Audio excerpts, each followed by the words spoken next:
Hey guys, welcome back to another video, man. Today we're gonna be going over 4 moves that the Saints made over today. We're gonna go over them waiving Seth Green. They claimed Mason Pline off waivers. They waived the punter Matthew Hayball, and they brought back Hunter Deckers. Let's start with the Seth Green move all the way to the Deckers move. So I don't like us waiving Seth Green because look, I'm in my room. I'm not because I got school tomorrow, so I'm just trying to make this video real quick before I hit the bed. But Seth Green, I don't like that move because our tight end room is already thin. With Holker retiring, Foster Moreau being hurt, Taysom Hill, if you even want to consider him a tight end, is hurt. So I would have kept him on the team. Now he could still be brought back on the practice squad, I think. But yeah, he's off the team as of this moment. I don't really like that. However, a move I did like to see is that we did claim Mason Pline off waivers, as I just mentioned. I like this move because, like I said, man, our tight end room is deep, or is the opposite of deep. I meant to say, our tight ends are probably the weakest part on this team, other than secondary. And honestly, I don't think our secondary.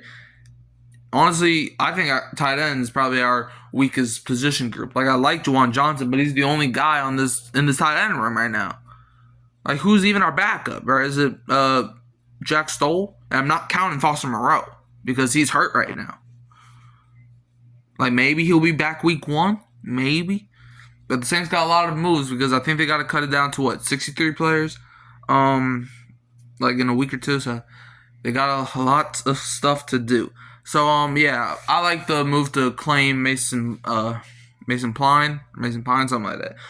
So yeah, and third thing that they did, they waived punter Matthew Hayball. And look, I've had my fair share of opinions on Matthew Hayball.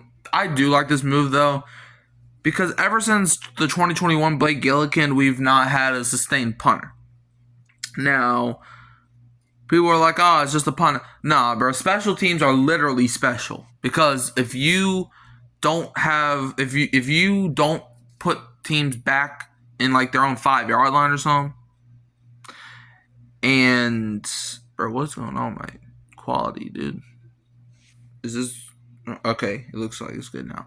But yeah, sorry guys. But yeah, Matthew Hayball was just not cutting it. Like, he was a decent punter. But with the Saints, like, we need more than a decent punter, bro.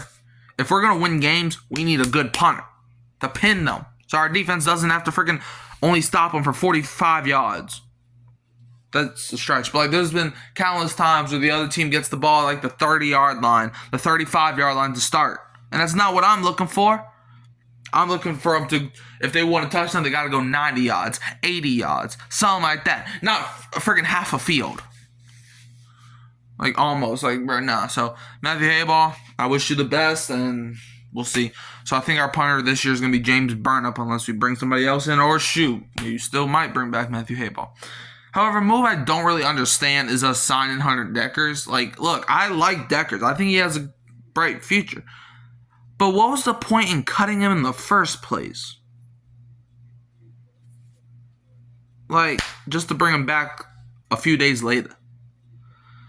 But also, why I don't like it is because we're just wasting Hunter Deckers' time. He's not beating out Rattler. He's not beating out Chuck. In order for Deckers to somehow win this QB job, he has to freaking complete every single pass for a touchdown. But yeah, so that's the moves, y'all. Let me know if y'all like them. You can always find me at Hurricane Mike, Kyle Phelps, and Kimaru, Who Dat Sports Podcast. I'm really like, subscribe, share, turn the bell, so you don't miss a future upload. And I'm leaving you as always to Who Dat, and don't be a Falcons fan.